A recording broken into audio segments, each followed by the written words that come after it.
Hello everyone, welcome back to our channel WebToTech.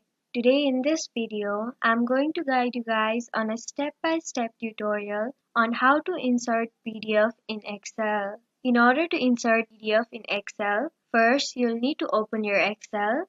This is the first interface you will see of Excel. Now you'll have to click on Blank Workbook. A new workbook will appear in your screen. Now to insert PDF, you'll have to click on the Insert option on the top of your screen. There you'll find a lot of options. You'll have to click on Text. In the text, a menu will pop up with a lot of options again. You'll have to click on Object.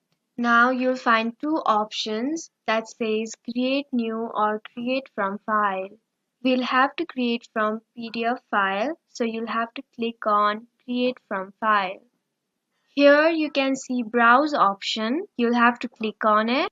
You will be directed to your desktop. You can select the PDF you want to insert from here. Then click on OK.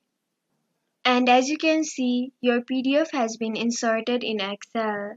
This was an easy step-by-step tutorial on how to insert PDF in Excel. Thank you for staying till the very end of this video. I hope this video was helpful for you. If this video was helpful for you, don't forget to leave us like, share, and subscribe.